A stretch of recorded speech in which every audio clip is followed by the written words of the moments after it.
4절까지 말씀입니다. 구약성경 1295페이지에 있습니다. 다 찾으신 줄 알고 제가 받들어 봉독하겠습니다. 딸 군대여 너는 때를 모을지어다. 그들이 우리를 에워쌌으나 막대기로 이스라엘 재판자의 뺨을 치리로다. 베들레헴 에브라다야 너는 유대 족속 중에 작을지라도 이스라엘을 다스릴 자가 내게로 나올 것이라. 그의 근본은 상고의 태초에니라. 그러므로 임산한 여인이 해산하기까지 그들을 붙여두시겠고 그 후에는 그 형제 남은 자가 이스라엘 자손에게로 돌아오려니 그가 여호와의 능력과 그 하나님 여호와의 이름의 위엄을 의지하고 서서 그 때에게 먹여서 그들로 안전히 거하게 할 것이라. 이제 그가 창대하여 땅 끝까지 미치리라. 아멘. 오늘 본 말씀을 중심으로 해서 베들레헴 에브라다야라는 제목으로 말씀을 나누고자 합니다. 방금 여러분들에게 봉독해드린 본문 말씀은 예수님 탄생을 예언하신 구약의 아주 중요한 내용입니다. 여러분들이 잘 아시는 그런 내용입니다. 지금으로부터 약 2000여 년 전에 헤롯이 이스라엘 땅을 다스리던 그때에 예수님께서 베들레헴 마구간에 태어나셨습니다. 이 땅에 이런 식으로 오신 것입니다. 이것은 우리가 그동안 익히 잘 알고 있는 내용이고 많이 들었던 말씀입니다. 그런데 예수님께서 탄생하실 그때에 동방에서 별을 관찰하던 자들이 이상한 징조를 발견하게 됩니다. 그들은 하늘의 징조를 보면서 길흉사를 점치고 그리고 이 세상의 징조들을 이 기이한 일들을 미리 판단하는 그런 박사들이었습니다. 어떤 측면에서는 점성가들이었죠. 근데 그들이 늘 하늘을 살피는데 하루는 하늘에 큰 변화가 일어나는 것을 보게 됩니다. 자, 이 별을 통한 하늘의 징조가 예사롭지 않다는 것을 알게 돼요.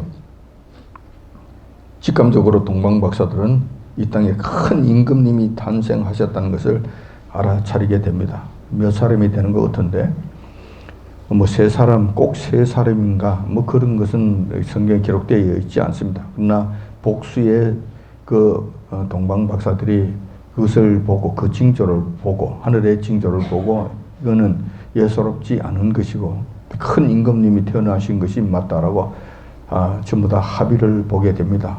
사실, 그건 너무 명백하기 때문에 그렇게 알아차리게 된 거예요. 그러니까 그들은 서로 이제 이신점심으로 마음이 통하게 됩니다.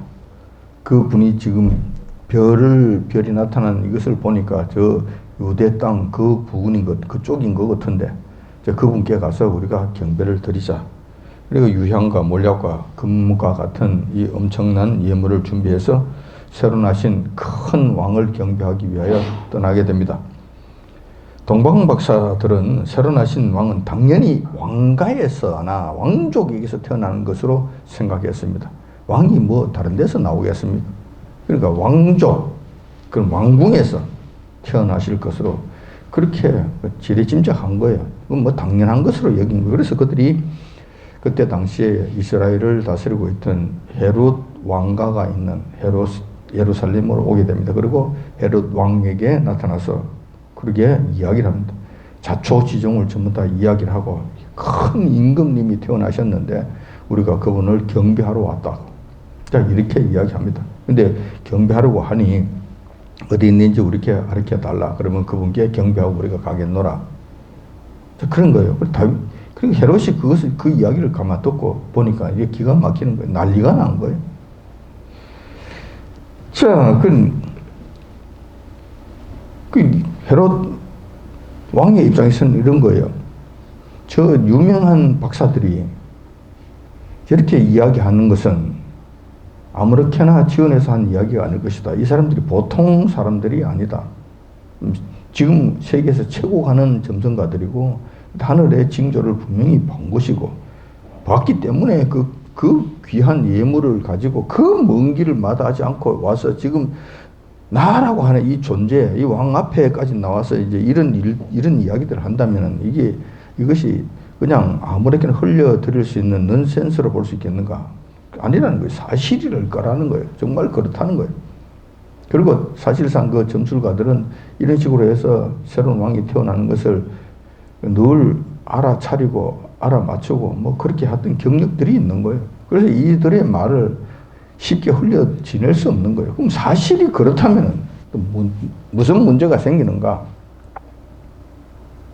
헤롯 왕의 입장에서는 그때 당시에 이렇게 되는 것이 가장 최선의, 이렇게 되기를 가장 바람직한 것으로 본 거예요.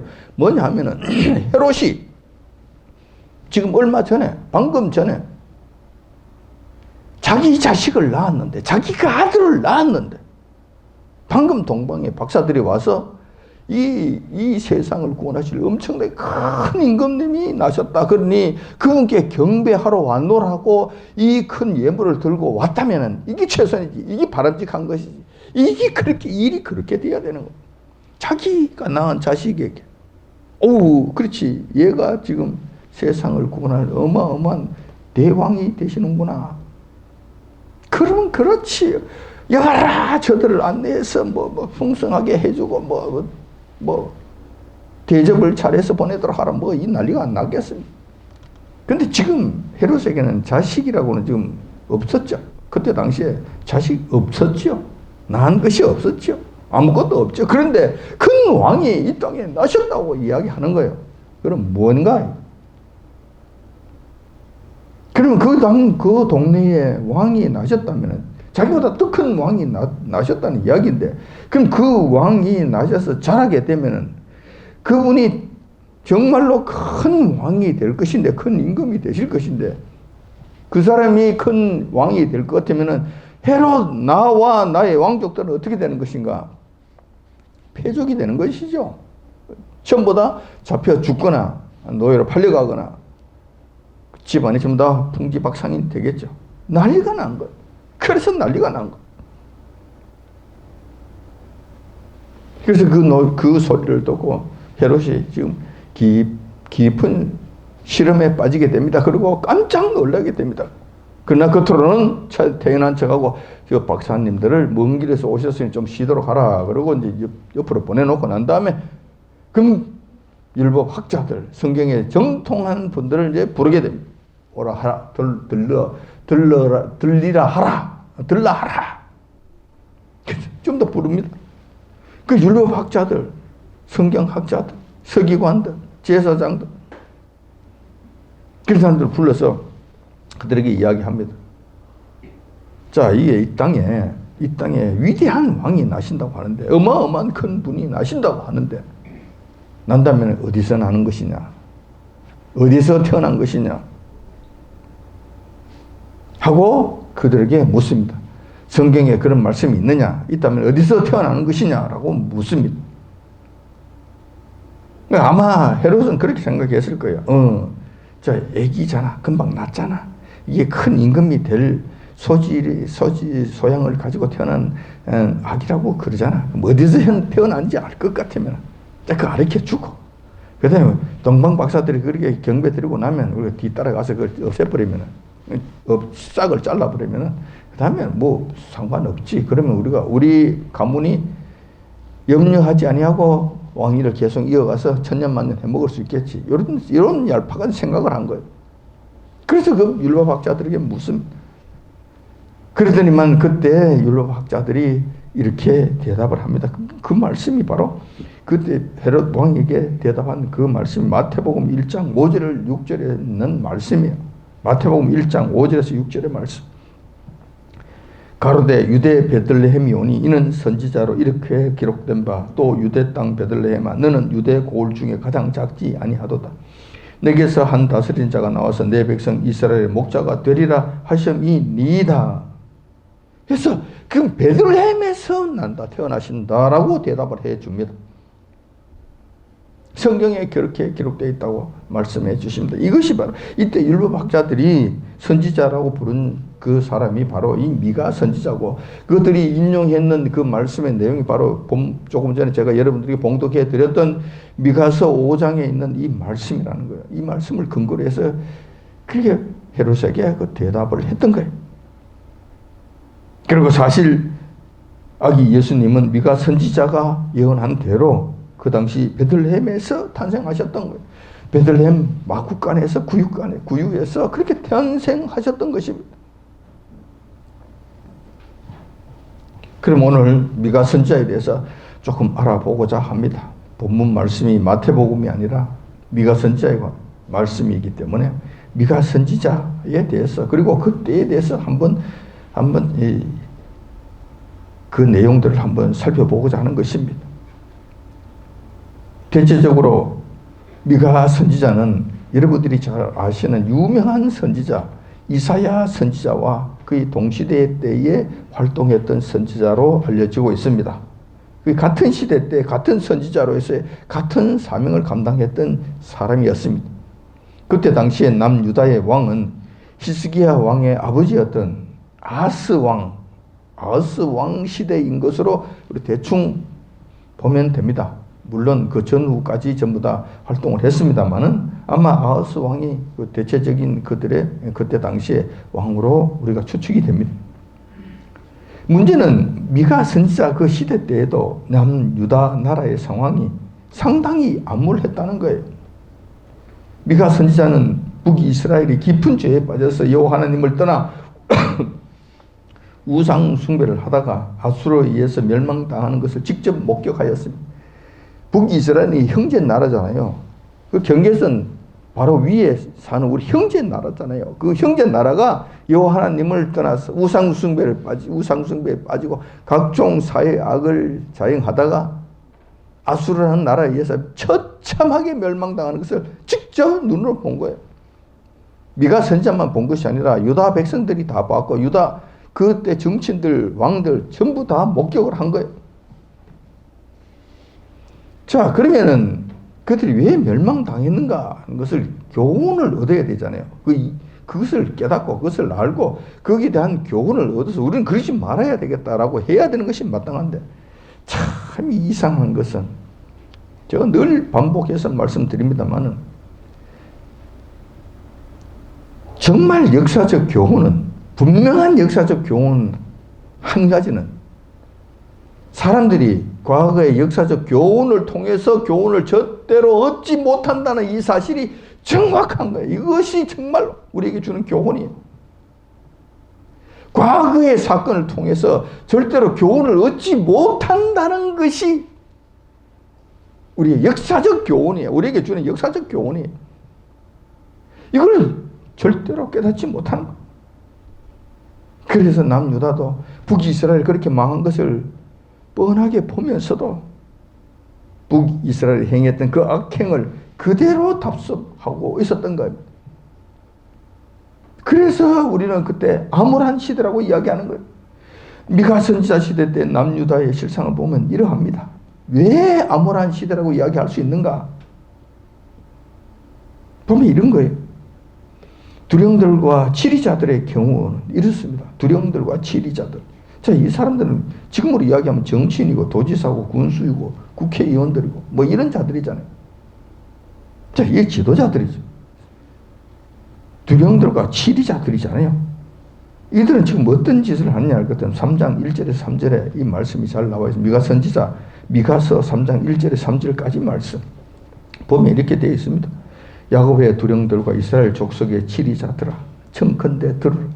공의는 너희의 알 것이 아니냐. 너희가 선을 미워하고 악을 좋아하며 내 백성의 가죽을 벗기고 그 뼈에서 살을 뜯어 그들의 살을 먹으며 그 가죽을 벗기며 그 뼈를 꺾어 다지기를 남비와 솥 가운데 담을 고기처럼 하는도다. 이런 짓을 하는 거예요. 이런 짓을 하는 거예요. 지리자들은 공의를 모르는 것이 아닙니다. 공의를 알아요. 그런데 알면서도 악을 자행하는 거예요. 악을 조장하는 거예요. 선을 미워하고 악을 좋아하는 이런 일들을 한다는 거예요. 고의적으로 계속 악을 자행하는 거예요. 너희들이 할 것이 아니냐. 아는데도 안 한다는 거예요. 고의적으로. 이런 일들을 한다는 거예요. 근데 보면 항상 압제와 수탈의 대상은 불쌍하고 성실하게 일만 하는 백성들입니다. 백성들이 항상 압제의 대상이고 수탈의 대상이 됩니다. 왜냐하면은 이 악한 자들과 지리자들과 두령이라고 하는 이 인간들은, 소위 말하는 양반이라고 하는 자들은 생산적인 일을 하지 않습니다. 다음 쌀 한 톨도 만들지 못한다니까. 채소 하나, 상추 하나 기르지 않는다니까. 그런데 그 생산하고 쌀을 생산하고 죽으라고 일해서 배추, 김장하고 이 했던 이 모든 것들, 그들은 가만 앉아서 빼앗아 먹는 거예요. 수탈하는 거예요. 빼앗는 거예요. 그들은 아무것도 안 해. 근데 저는 더 잘 살아. 더 많은 것으로 누리고 살아. 어디서 나오는 거예요? 저 하늘에서 떨어지는 거예요? 땅에서 솟아나는 거예요? 아니잖아요. 그 선량한 백성들이 죽지 살기로 일해서 만들어 놓은 그것을 자기들이 빼앗아가는 거예요. 수탈하는 거예요. 근데 서로 주고받기 식으로 해서 적당하게 하면야 서로가 좋잖아요. 그들은 백성들을 보호해주고, 백성들은 그 자기가 생산한 것 중에서 일부를 그들에게 주고, 이렇게 서로 평화롭게 먹고 살면은 괜찮은 시스템으로 돌아가겠죠. 근데 그렇지 않다는 거예요. 그렇지 않다는 거예요. 그들은 수탈의 정도가 혹독합니다. 가죽을 벗기고 뼈에 붙은 살까지 발라먹습니다. 이런 짓을 한다는 거예요. 이 정도가 되면 여호와님께서 정말 분노하십니다. 그때만 있었던 것이 아니라 지금은 안 그렇습니까? 저 악한 자들, 악한 정치인들, 저 주사파 인간들, 저들이 평생 한 일이 뭐예요? 그들이 자동차 한 대라도 만들었습니까? 그들이 쌀 한 톨이라도 만들었냐고. 자동차 생산하는 걸 악착같이 못하도록 그냥 붙잡고 방해하고, 경찰들 폭력을 행하고, 그냥 때려 부수고, 보도블록 전부 다 부러뜨리고, 술 먹고 그냥 난동 부리고, 어마어마한 이 땅에 해악을 끼치는 자들이잖아요. 그러면서 달라는 것이 그냥 자기들에게 전부 다 그냥 달라는 것이지. 그걸 빼앗아 먹고 있잖아요. 이런 짓들은 이렇게 되면 여호와께서 분노하십니다. 선지자들은 어떻습니까? 3장 5절에 이렇게 기록되어 있습니다. 미가서 3장 5절에 보면 내 백성을 유혹하는 선지자는 이에 물면 평강을 외치나 그 입에 무엇을 채워주지 아니하는 자에게는 전쟁을 준비하는도다. 선지자의 본분이 뭡니까? 선지자는 누구를 보고 선지자라고 그럽니까? 이 하나님의 말씀을 가감없이 그대로 전하는 사람이 선지자 아닙니까? 하나님께서 말씀하시면 말씀하신 그대로 전하면 돼요. 안 하면 안 하면 되는 거예요. 요한님께서 말씀하지 아니하시는 것은 안 하는 것이 맞아요. 자기 임의대로 입을 벌리는 것은 선지자에게 주어진 권한이 아닙니다. 절대 그러면 안 돼요. 근데 요한님께서 하라고 명령하신 그 말씀은 반드시 전해야 돼요. 죽는 한이 있더라도 전해야 돼요. 그래서 선지자들은 삶이 고달퍼요. 좋아하는 사람이 없기 때문에 그래요. 싫어하는 말들만 하기 때문에 그래요. 그런데 이 선지자들이 완전히 타락한 것을 보게 됩니다. 뇌물에 의해서 말을 함부로 하는 모습을 보이는 거예요. 여호와 하나님의 말씀을 뇌물에 의해서 말이 왔다 갔다 하는 것을 하는 모습을 보인다는 거예요. 그것도 정도가 좀 심해요. 너무 정도가 심해. 돈을 주면은 먹을 것을 이에다가 물려주면은, 고기를 입에 갖다 물려주면 히히덕거리면서 평화야, 너 잘 될 거야, 앞으로 복 받을 거야. 하나님께서 너를 사랑하시네. 별 소리를 다 하는 거예요. 하나님께서 그렇게 말씀하지 아니하셨는데도, 안 왔는데도 지 마음대로 하나님께서 너를 사랑하신다 그러네. 사랑하는 딸아, 사랑하는 아들아, 그러시네. 돌아가면 잘 된다고. 그 지금 땅 샀다고 그 복 받을 거라고 하나님께서 말씀하시네. 요런 소리를 한다는 거예요. 요런 소리를 한다는 거예요. 그것이 불법으로 남의 것을 약탈했더라도 복 주신다, 복 주신다. 하나님께서 복 주신다고 그러신다. 이런 소리를 해야 된다는. 그런데 만약에 그게 아무것도 주지 아니한다, 입에 뭐를 물려주지 아니하면 즉시 그는 전쟁의 대상이 되는 거예요. 원수가 되는 거예요. 그래서 그 저주가 나오고 그냥 그를 그냥 배척을 하고 저주가 나오고 하나님께서 하시 아니하시는 말씀을 함부로 막 해야 되는 거예요. 그러다가 그냥 다리가 부러지는 거야. 응? 11조를 떼어먹으신 도둑놈이 아니야. 그래가지고 잘 되는 것을 보지 못해. 여호와님께서 누구 보니까 11조를 떼어먹다가 차를 타고 가는데 그 던조하던 그 인간이 교통사고가 나가 다리가 부러지는 일 봤다고 계산. 뭐 이런 말들 해야 된단 말이에요. 하나님께 정말 그러셨을까요? 이렇게 해서 그들 겁을 주고 완전히 적을 만들고 완전 지옥 백성일 것처럼 몰아가는 이런 일들을 행한다 이거예요.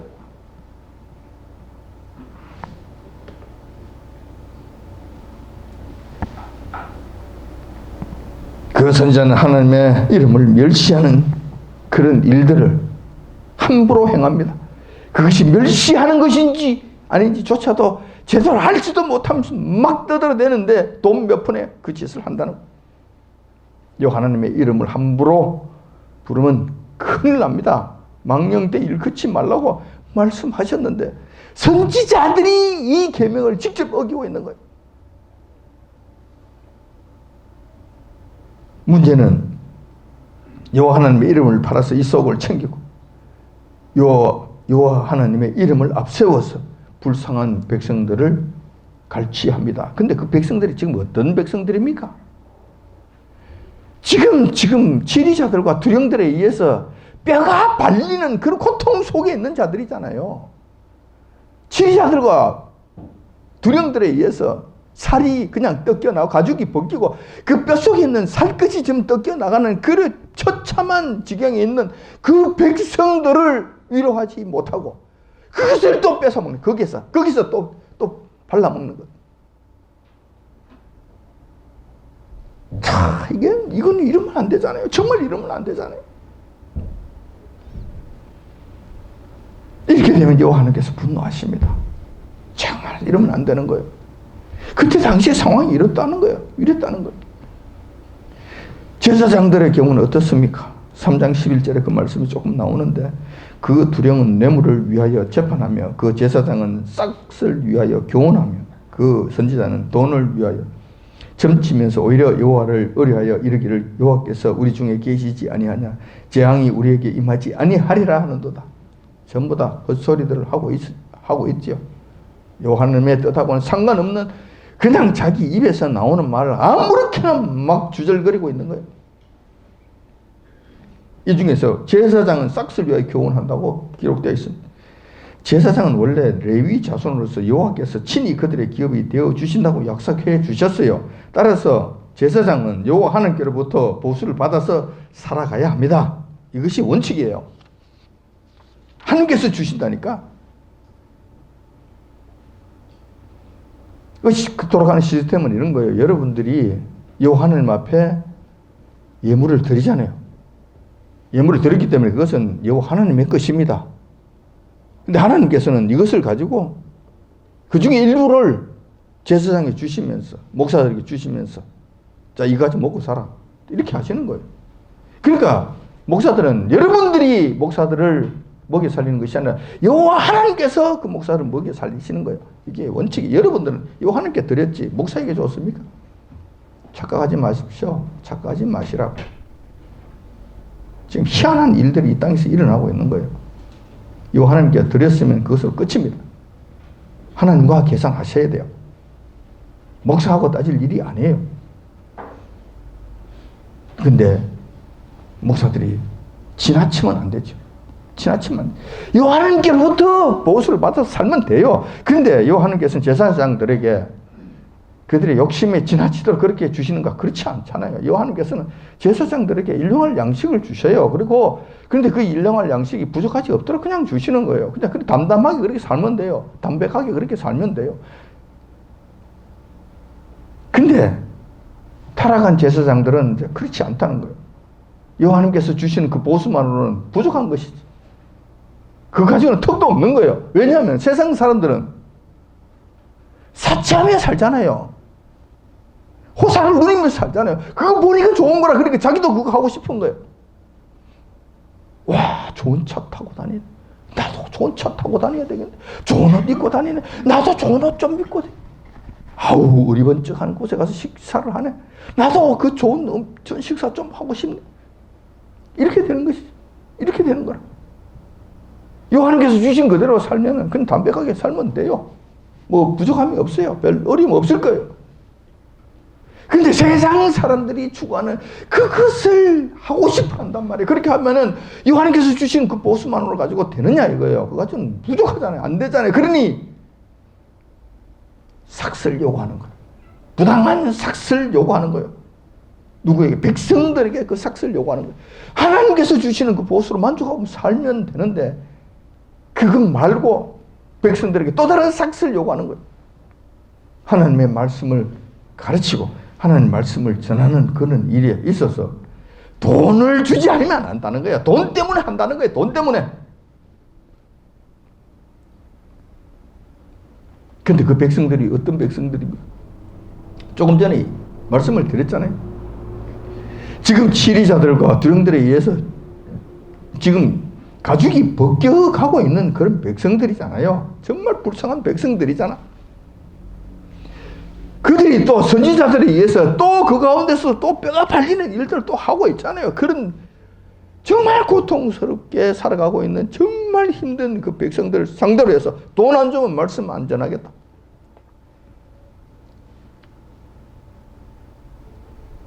이렇게 해서 되겠는가? 이래 했어야 되겠는가? 지금 그때 미가 선지자 당시에 이런 일들이 일어났다는 거예요. 지금으로 예수님이 오셨어도 그 말씀 하셨잖아요. 싹군 목사라고, 싹군 목자라고. 싹군 목자는 돈 때문에 하는 거예요. 돈 때문에. 근데 그 싹군 목자의 특징은 뭐냐면 이리가 오면 도망을 가버린 거예요. 자기 양들은 아예 돌볼 생각도 안 하고 막 죽든지 살든지 말든지 그냥 내팽개를 치고 그냥 가버린 거예요. 우리 주님께서 단식을 하시잖아요. 그렇게 하면 안 된다고. 그렇게 하면 안 된다고. 제가 이런 자리에 들어갈까 정말 걱정스럽습니다. 저도 인간이 되다 보니 정신이 완전히 나가서 여러분들을 두고 도망가 버리는 이런 일은 있지 않을까. 혹시 이런 일이라도 만에 하나 있을까 싶어서 걱정입니다. 여러분들이 절대 그렇지 않도록 기도해 주십시오. 저는 그런 마음이 전혀 없습니다. 지금은 저는 그런 마음이 전혀 없습니다.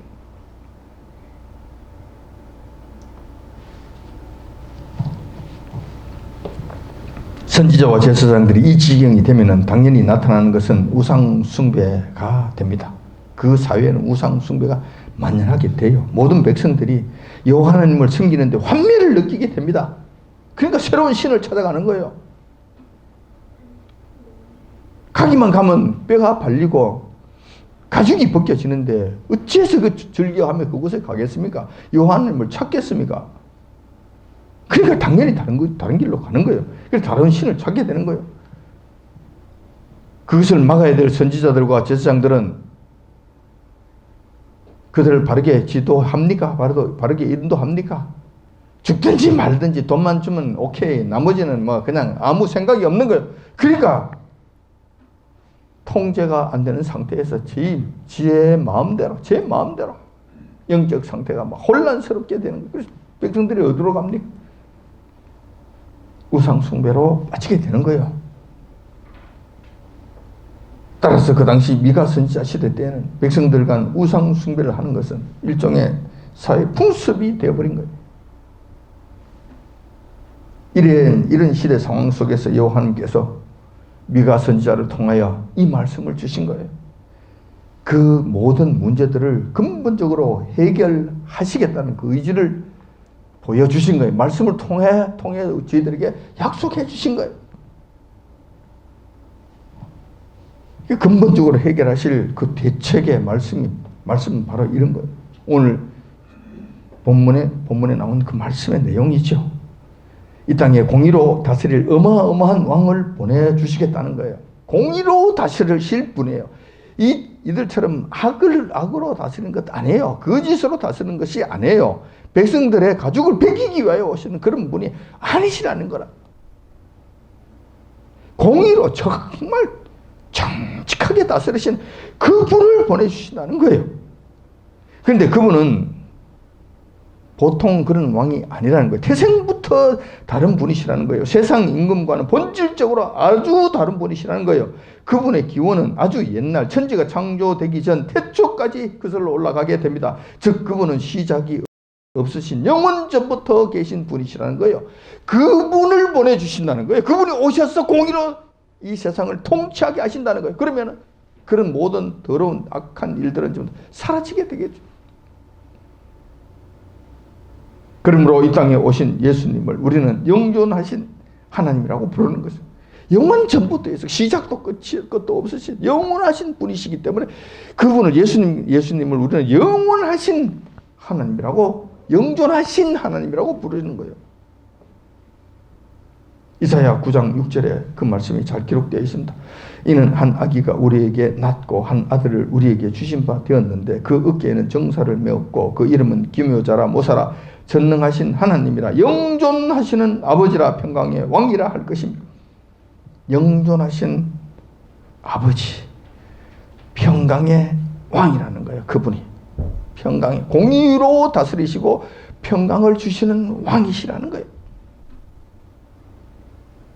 그러므로 이분이 오셔서 세상을 다스리게 되면 나타나는 특징이 있습니다. 한마디로 말하면은 그분이 다스리시는 그 나라는 평화라는 거예요. 평화가 그분의 모토입니다. 그분의 슬로건입니다. 그분의 특징입니다. 그런데 그 평화가 그냥 평화가 아니라 그것도 완전한 공의를 통한 평화입니다. 공의를 통한 평화를 이 땅에 내려주신다는 거예요. 지금 이 땅에 제일 안 되는 것이 공의가 행해지지 않잖아요. 공의가 이루어지지 않으니 불법이 만연하고 악과 거짓이 그냥 판을 치잖아요. 그러니 이곳에 평화가 없잖아요. 평화가 없잖아요. 저와 여러분들 평화가 있습니까? 평화가 없잖아요. 근데 그분이 오시면 공의로 이 세상을 다스리죠. 그러므로 온 세상이 평화가 이루어지게 된다는 거예요. 이 말씀이 이사야서 9장 7절에 잘 기록되어 있습니다. 평화의 왕이라 할 것임이라. 그 정사와 평강의 더함이 무궁하며 또 다윗의 위에 앉아서 그 나라를 굳게 세우고 자금 이후 영원토록 공평과 정의로 그것을 보존하실 것이라. 영원토록 그 일을 하신다는 거예요. 미가서 4장 3절 4절에도 그 말씀이 나와 있는데 그건 예수님이십니다. 예수님께서 많은 민족 중에 심판하시며 먼 곳 강한 이방을 판결하시리니 무리가 그 칼을 쳐서 보습은 밭 가는 기구입니다. 보습을 만들고 창을 쳐서 낫을 만들 것이며 이 나라와 저 나라가 다시는 칼을 들고 서로 치지 아니하며 다시는 전쟁을 연습하지 아니하고 각 사람이 자기 포도나무 아래와 자기 무화과 나무 아래 앉을 것이라. 그분 예수님께서 오시면 전쟁은 완전히 사라지게 됩니다. 온 세계가 완전한 평화를 누리게 된다는 것입니다. 그분께서 오셔서 온 세상 임금이 되시면 그분이 다스리시는 그때가 되면 이렇게 완전한 평화가 온다는 약속의 말씀이신 거예요. 자기가 세운 가꾼 무화과 나무와 자기가 기른 포도나무 아래 앉는다라고 하는 것은 자기가 열심히 한 것에 대해서 정당한 보상을 받는다는 거예요. 자, 지금까지는 그렇지. 지금 미가 선자가 지금 살고 있는 그 시대 때 그 백성들이 열심히 포도나무를 갖고 와요. 포도를 생산합니다. 자기가 다 먹을 수 있습니까? 자기가 편안하게 앉아서 포도를 따서 포도주를 마시면서 그렇게 살 수 있습니까? 아니지요. 그럴 수 없지요. 무화과 나무 아래에서 무화과를 따서 그것으로 기름을 만들고 그것을 먹고 그렇게 즐기고 쉬고 낮잠 자고 그렇게 할 수 있습니까? 할 수 없지요. 왜냐하면 지리자들과 드령들 와서 뺏어가니까, 수탈하니까, 뼈를 발라 먹을 정도로 그 일들을 하니까 자기 것이 되지 않는 거예요. 자기가 할 수가 없는 거예요. 근데 평화의 왕 공의의 왕 그분이 오시면 자기 나무에 앉아서 자기 것을 마음껏 누리면서 살 수 있는 그런 시대가 온다는 거예요. 그 누가 수탈해 가는 사람이 없다는 거예요. 여러분, 지금 우리 살고 있는 이 시대, 우리가 무슨 수탈을 당하나, 우리는 지금 뼈를 발리고 뭐 이런 일은 없지. 뭐 우리 건 우리 뭐 하고 뭐 그렇게 하는 것이지. 여러분, 그렇지 않습니다. 지금은 수법이 아주 교묘해졌어요. 정말 악랄해진 거예요. 여러분, 지금 세금이 기하급수적으로 자꾸 올라가는 건 모릅니까? 여러분? 지금 세금을 그냥 뭐 거두지 못해서 지금 뭐 눈에 불을 켜고 지금 설치잖아요. 온갖 것에 전부 다 세금 거두려고. 가장 밑바닥 생활하는 사람들은 그 실감이 잘 안 날지 모르지만 조금이라도 뭐 사업을 하겠다, 조금이라도 장사를 하겠다, 조금이라도 무슨 돈을 벌겠다 할 것 때문에 그런 뭐 세금 때문에 감당을 못해요. 지금 점점 더 그렇잖아요. 이 정권이 들어서고 난 이후부터 지금 너무 극심하게 지금 이런 일들이 일어나잖아요. 집을 가지고 있어도 집을 가질 수가 없어요. 그러면 보유세를 또 내라고 그러는 거예요. 두 채 가졌다 할 것 같으면 폭탄 맞습니다. 가지고 있지도 못해. 팔면은 파는 세금이 또 엄청나게 또 많아. 이래저래 백성들 그냥 자기들 아무것도 하지 않으면서 백성들이 이루는 그것을 그냥 빼앗으려고 온갖 방법을 다 동원하는 거예요. 이것만 하면 되겠죠. 근데 이것만 하면 끝납니까? 아니죠. 돈을 막 찍어내잖아요. 돈 찍어내는 그거 누구 겁니까? 누구 돈입니까? 돈 찍어내면 그냥 되는 겁니까? 누군가는 일을 해서 그만큼 보상을 해서 갚아야 되잖아요. 우리 후손들이 갚아야 될 일이 될 수도 있고 우리 당대에 갚아야 될 일이 있을 수도 있어요.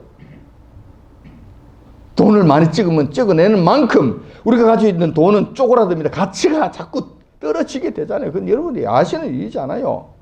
돈 가치가 자꾸 떨어져요. 내 돈을 그 사람들이 훔쳐가지는 않지만 자꾸 찍어내므로 인해 가지고 돈 가치가 자꾸 떨어지는 것으로 인해서 우리도 알지 못하는 사이에 우리의 돈 가치가 그들의 주머니에 지금 넘어가는 거예요.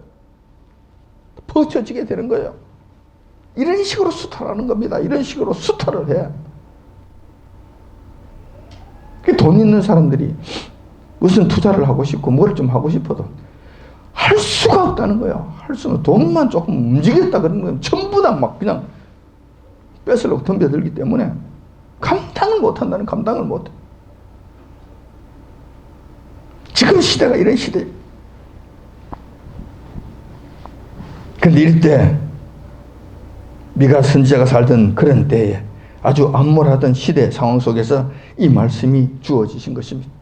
소망이라고는 아주 기대할 수 없는 그 지극히 암울한 시대 속에서 여호와님께서 이러한 큰 왕을 보내주신다고 약속하신 거예요. 그리고 그 약속의 말씀은 2000년 전에 베들레헴 마국 안에서 아기 예수님이 탄생하심으로 그 말씀이 이루어지게 된 거예요. 근데 예수님께서 오신 그때는, 그러면 그때는 정말 평화롭고 좋은 때였느냐? 아니죠. 그때도 그 시대 상황이 참으로 암담했습니다. 공의와 평화라는 소망은 기대조차 할 수 없고 미가 선지자 시대처럼 온통 불효 불법이 판을 치던 아주 암담한 시대에 예수님께서 오신 거예요. 오죽했으면 빛으로 오신 한 예수님이라고 말씀하셨을까? 오죽했으면 평화의 왕이라고 말씀하셨겠는가? 그때 예수님께서 친히 오셨다는 거예요. 그런데 중요한 것은 오늘 본문 말씀에 통해서 보면은 이게 공의로 다스리시고 그리고 그 능력과 위엄이 대단하시고 안년히 거하게 하실 것이고 창대하게 땅끝까지 미치실 것이라고 말씀하셨습니다. 뿐만 아니라 이사야서에서는 평강의 왕이 보습을 쳐서 뭐 낯을 만들고 뭐 창을 쳐서 뭐 보습을 만들고 다시는 전쟁을 연습하지 아니하고 평화가 가득한 자기 나무 아래에서 편히 쉬면서 살 수 있는 그런 나라. 지금 세상 역사 속에서 그런 적이 있었습니까? 예수님이 오셨 2000년에 이 땅에 오심으로 말미암아 이 일이 이루어졌습니까? 이루어지지 않았지요. 세상 역사 속에서 한 번도 지금 이런 일은 맛보지 못했지요. 아직 안 되었지요. 그러면 이 말씀이 없는 것입니까? 잘못된 것입니까? 아니죠. 이 말씀은 반드시 그대로 이루어지실 것입니다. 언제? 예수님 다시 오시면 이 일이 이루어지실 것입니다. 그런데 우리가 보시다시피 미가 선지자에게 말씀하실 때도 암울한 시대였고, 예수님께서 초림하실 때 그때 유대 땅은 정말 헤롯이라고 하는 희한한 왕이 다스리는 정말 암울한 시대였다는 거예요. 중요한 것은 지금 우리가 살고 있는 이 시대도 정말로 암울한 시대라는 거예요. 불의와 불법과 사악한 것은 도를 넘은 상태이고, 여호와 하나님의 말씀은 왜곡되거나 멸시를 당하고 있고, 우상 숭배는 일상생활이 되어버렸습니다. 교회 안에서도 금송아지를 섬기는 것, 이거는 죄인 줄도 모르고 지금 하고 있잖아요. 지금의 이런 현실들을 돌아보면 미가 선지자 시대와 초림하신 예수님 당시 이스라엘 에세이 암울했던 시대, 그 시대와 별반 다를 것이 없다. 비교해보면 오히려 그때보다 더 암울한 시대가 아닌가라는 생각이 드는 거예요. 만약 유대 땅이 암울한 시기였을 때 미가 선지자를 통해 예수님 오실 것을 약속해 주셨고, 2000년 전에 이스라엘 땅이 지극히 암울했을 때 예수님께서 이 땅에 오셨다면, 지금처럼 온 세계가 악한 세력들에 의해서 불법이 자행되고 이 땅 대한민국에서는 국권이 찬탈되는 만행이 공공연하게 자행되는 이 지극히 암울한 시대라면, 지금이 그런 시대라면 예수님의 다시 오심을 기대할 수 있을 것입니다. 이런 때에 오셨기 때문에 그렇고, 또 오실 것이 예상되기 때문에 그렇다는 거예요. 본래 새벽이 오기 직전이 가장 어둡다고 하지 않습니까? 예수님께서 다시 오시기 전이 가장 어둡고 암울한 시대라고 할 수 있을 것입니다. 여호와 하나님께서 이 암울한 세상을 구원하시기 위해 독생자 예수님을 구세주로 보낸 날이 크리스마스 날입니다. 그렇기 때문에 이 날을 맞이해서는 성도들은 물론이고 온 세상과 만물들까지 크게 기뻐해야 하는 날입니다. 그러나 현실은 그렇지 않습니다. 지금 현실을 돌아보면 기쁘기는커녕 예배조차 제대로 드릴 수 없는 아주 암울한 시대가 되었습니다. 무슨 큰 죄를 짓는 것 같은 기분이에요. 여호와 하나님 앞에 경배드리고 예수님 오신 그날을 축하하고 경배드리는 이 일 자체가, 하는 이 일 자체가 큰 죄를 짓는 것 같은 거예요. 이런 모양으로 몰고 가고 지금 뒤집어 씌우고 있는 거예요. 사실상 우리 교회는 작은 교회이기 때문에 그나마 이 예배를 이렇게 드릴 수 있지만, 웬만큼 큰 교회는 지금 예배 드릴 수 없잖아요. 예배 못 드리게 하잖아요. 지금 이런 암울한 시대. 하지만 우리 믿는 성도들은 낙심하지 말아야 합니다. 우리에게는 다시 오실 예수님이 계시기 때문에 그렇습니다. 지금의 상태가 암울하면 암울할수록 그분의 오심은 가까워졌다는 사실을 기억합시다. 그렇게 해서 오늘 크리스마스를 침울하게 보내는 것이 아니라 진정 소망의 날로 삼고 하루를 보내시기 바랍니다. 지금 현실로 봐서는 기뻐할 수는 없어요. 기뻐할 수 있는 입장이 되지 못해요. 그럴지언정 마음의 평안만큼은 잃지 않는 성탄절이 되시길 이 아침 주님의 이름으로 축원드립니다. 아멘. 기도하겠습니다.